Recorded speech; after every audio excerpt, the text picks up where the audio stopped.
An extraterrestrial alien civilization took over Earth on July 29, 1203 BC, according to claims. The first account of this event, written by a scribe and temple minister, describes awe, fear, and bewilderment. The second account describes a meeting between the scribes and the priests of the temple of Horus and Osiris in ancient Egypt, who discussed the incident. The meeting of the priests was caused by concern about the socio-religious impact of the appearance of two celestial lights that were observed by many inhabitants of Egypt. The territory over which the flight of these UFOs was observed was approximately 700 kilometers. These reports had been about 400 miles. These reports had been documented in writing on stone tablets, slabs in great detail. The abduction and mutilation of people is mentioned many times. There are 48 records of the incident in the list. Two limestone slabs known to Egyptologists as ostraca, meaning ceramic tiles, basically.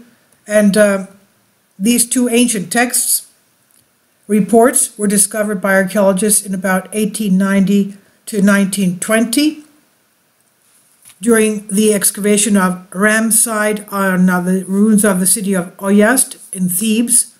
They were written in hieratic, that is hieroglyphs script. Hieratic script is one of the forms of Egyptian writing used to write the text in Egyptian hieroglyphs.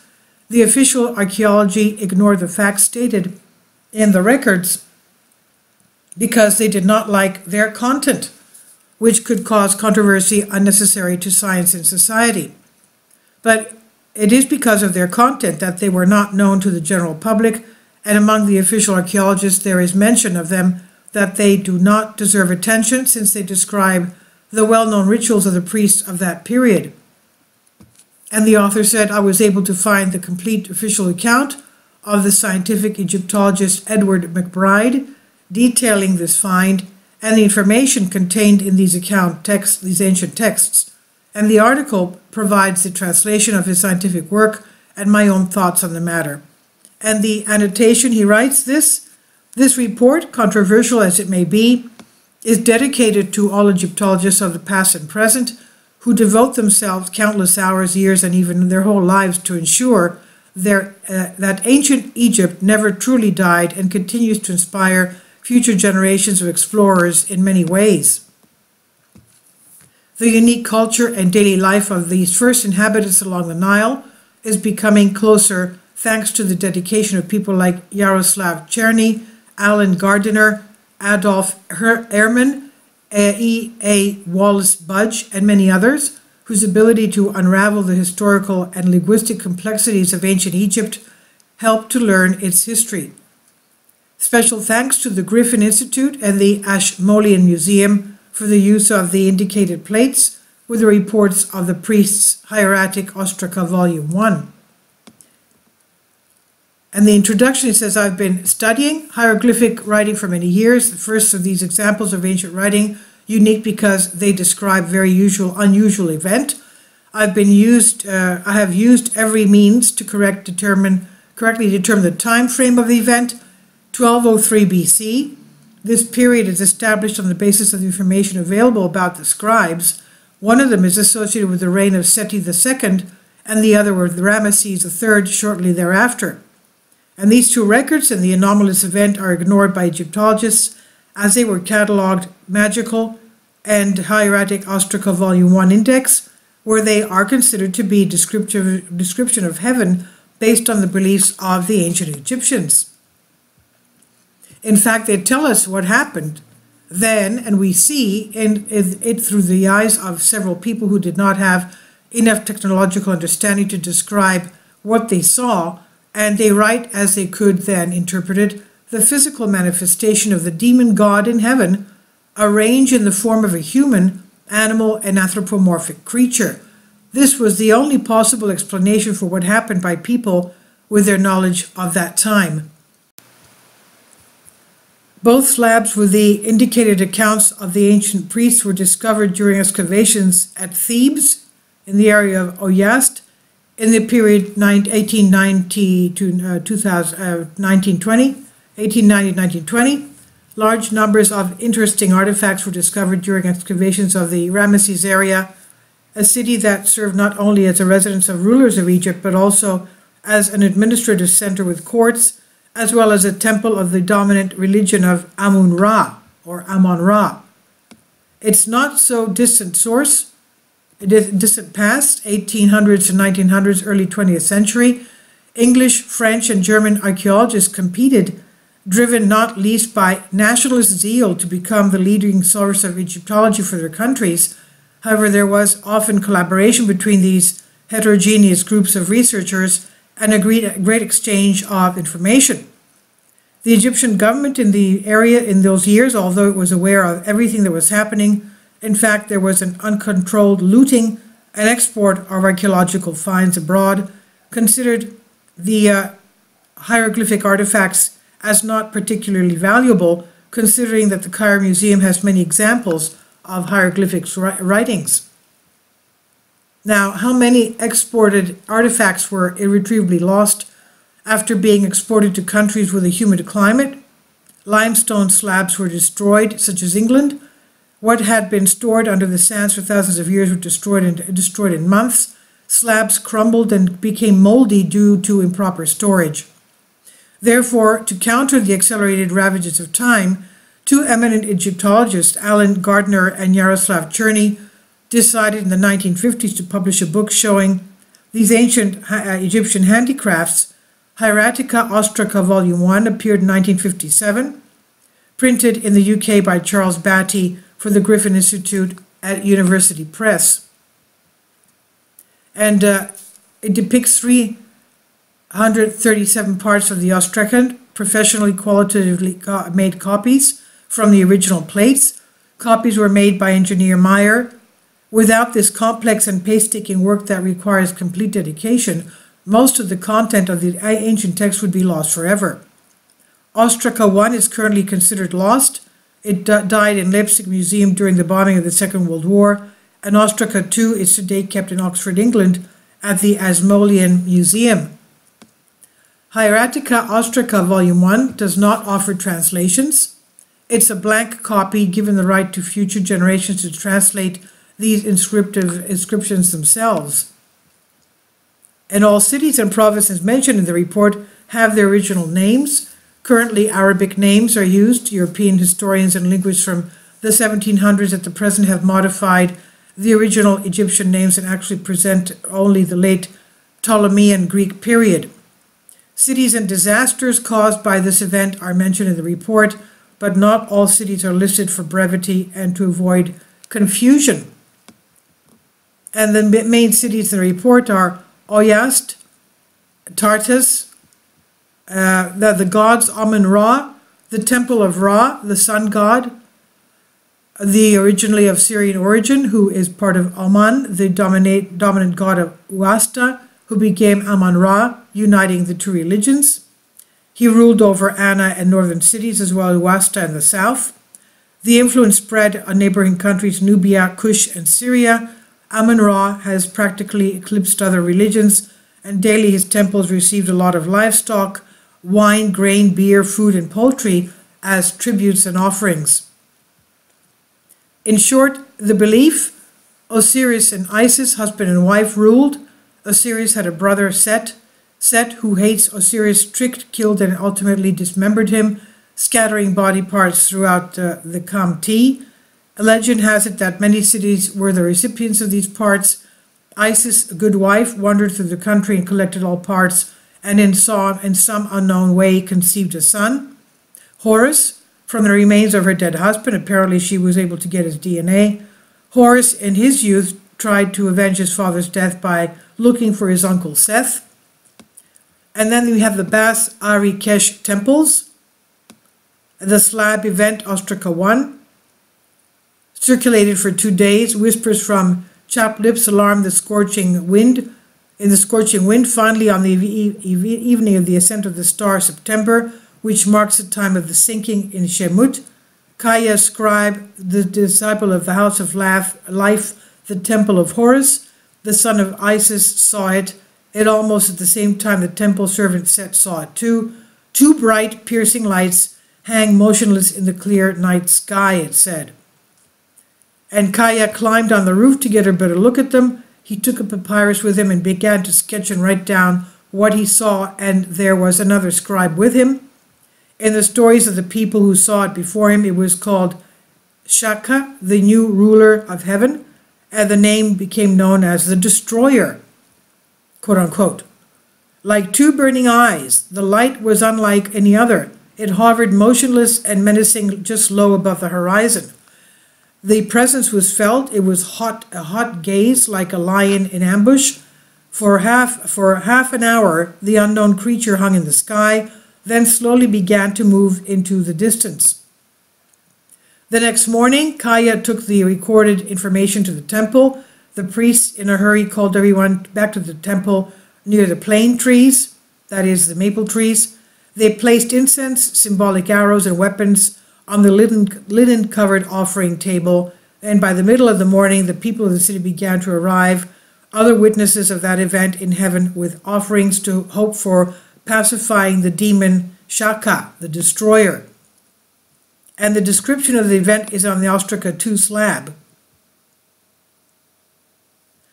The demon in heaven, above the holy cities of Anu and Oyast, Thebes that is, the two objects 700 kilometers apart, that's about 400 miles apart.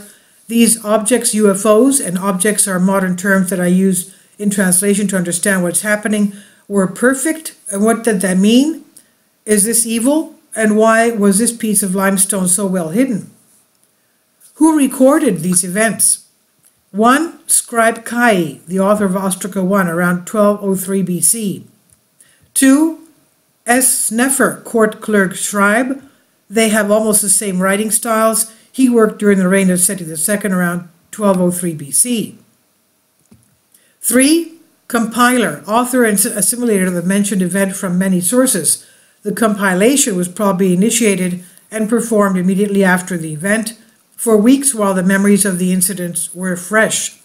And the original recording, in fact, the basis for Ostraca 2, is now lost but was carefully copied by the scribe Behent 30 years after the event. The copy of Ostraca 2 concerning these two UFOs was an updated and more complex project, originally based on Ostraca 1, although much more extensive. And 4, the scribe Behent, stone carver of wood and beginner scribe. The scribe copied the work of the scribe, the compiler. Although the scribe Behent made several spelling and typos in his writing, the message is not touched in any way. It's very clear. The scribe Behent is not responsible for the content of the messages of Ostraca 2. It's just copied. It was copied about 30 years later. And the translation of the report. Greetings, Shaka. Shak means destroyer. Pierce, the creature that has the personification of torment, the embodiment of evil. Coming out of September or Sirius, ascent in the heavens around July 29. In the beginning we greeted you with awe as a god. You are big and you have huge eyes in the front. At night your eyes shone brightly. Your body is oval. With your mouth sticking out your tongue, you swallowed your servants who appeared from the west. You get angry and release rays of light and shine. Explanation. Eyewitnesses see a very large UFO with bright lights in the sky. The object is disc-shaped. Very bright lights are on the front. Several other smaller UFOs appear from the west, which fly towards the Mothership, the parent UFO, and are pulled inward by attracting beams of light. After that, the mother UFO, the Mothership, begins to release thin beams of light and increase the brightness of the lights. In the main temple, the high priests were gathered to perform rituals and brought sufferings to Shaka, the destroyer. This meeting was attended by the scribe Kaya, who recorded everything that happened. Witnesses who saw this demon in the sky were invited, among whom were both ordinary citizens and priests and people of high rank. The witnesses presented their observations. According to the testimony of all those who saw it, this destroyer, exterminator, Shaka, had 2 or more points of illumination. Everyone said they saw a face with burning eyes. There were 2 legs in the tail section. Smaller objects flew to the main object from the west, which it swallowed up. The Mothership UFO is oval, disc-shaped. The UFO moved across the sky from east to west. Others reported that the smaller ships were catching people and animals. In other words, they were abducting people and animals. Eyewitness reports that before the capture, the victims had some kind of impact. People grabbed their ears and fell, after which they were taken away. Animals also fell. For humans and animals, demons cut tongues. They were organ harvesting. The victims did not resist but fell into a state of shock. UFOs appeared in different places, night and day, around the clock, and it first appeared at night but was observed at different times of the day. The ships of this destroyer UFO continued to plow the sky, taking people and animals, which the priests considered a slap in the face to the supreme god Amun-Ra. They began to hold ceremonies of worship to the destroyer, this UFO, with entreaties and humility. If you decide to stay, we will get used to living with you. Saying things like that. The main ship of the destroyer constantly changed its shape, color, appearance, brightness of lights. Sometimes it became blurred, masked, its appearance became invisible. It changed its skin, the report said. Moreover, the UFO demonstrated all this openly and even deliberately before the supreme rulers of power in Egypt. When it quickly picked up speed starting from a place, it cut everything around and caused destruction going into the sky. UFO inflicted physical destruction and injury to people and buildings, not astral but physical destruction. All who saw the UFO associated the appearance of it with a face with burning eyes located in the front. The appearance of the UFO caused awe among the people. In addition to the burning eyes, searchlights or engines, and hind legs, paws, the demon also had a tongue with the help of which he grabbed people, cattle, or objects from the ground, being in the sky at the same time. This language is described as we can be visible or semi-visible. Apparently it's about a ray of light attracting objects, an attracting ray. Interestingly, the priests arranged ceremonies for offering food to the demon. This demon UFO mothership took them with the help of its attracting ray.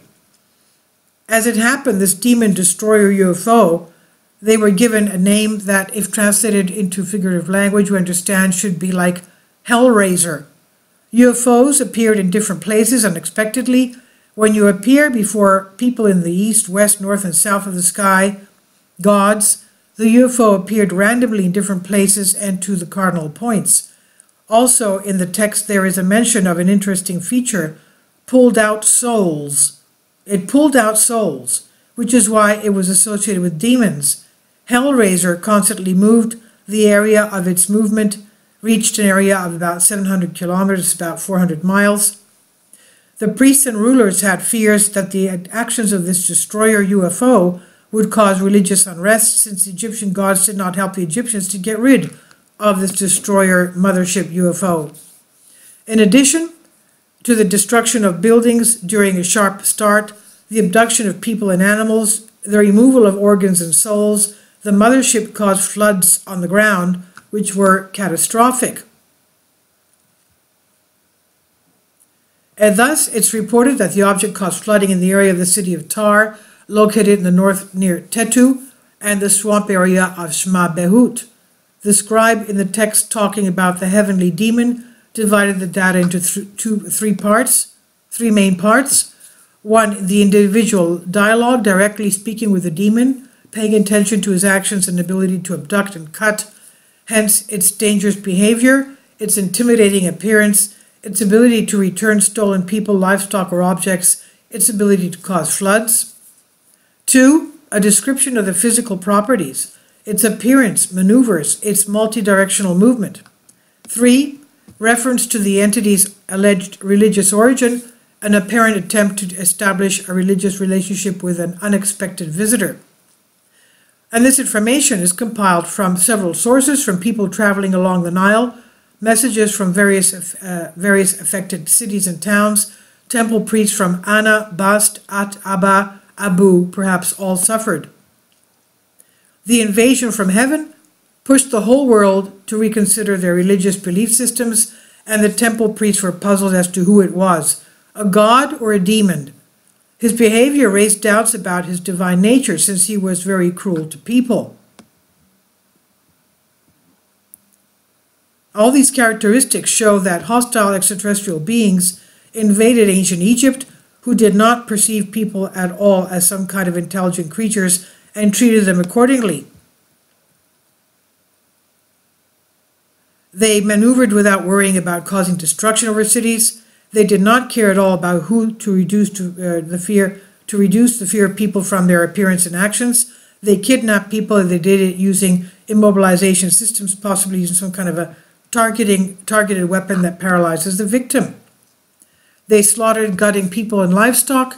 They, by their actions, and deliberately caused serious floods in several areas. And the author of the study says, given the above, no comment is out of the question. I think it's wrong to ignore the information written by competent scribes in order to defend existing scientific and historical paradigms. Currently, there are many attempts to present all such anomalies in ancient texts as fantasies of ancient people on the themes of demons, myths, and magic. Unfortunately, this attitude is deeply ingrained in the scientific community and difficult to change. Refusal to study from the search for truth and desire to selectively present information, a selective arrangement of historical data in which the true meaning of what is hidden, it was written, is hidden.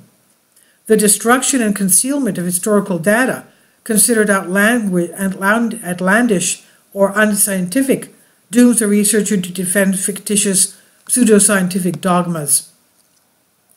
You can't just ignore history to fit your needs. This is a complete absurdity.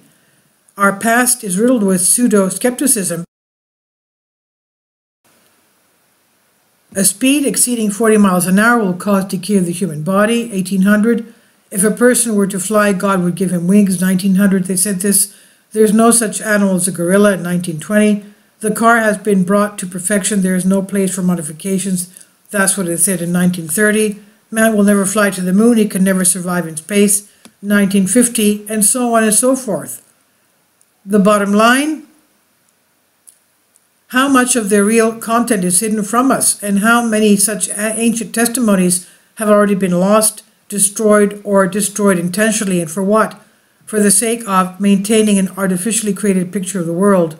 Is it really worth it, or is it much more serious than it might seem? And this is on Soul Ask. I hope you found this interesting. I do. Please leave your comments, and thank you for your support. Kindly support my Patreon account. The daily posts are 5 videos daily, and they are totally different from what I have on my YouTube channel. Thank you so much for your support, and that you find all my content so interesting. You'll find the Patreon account details in the description box.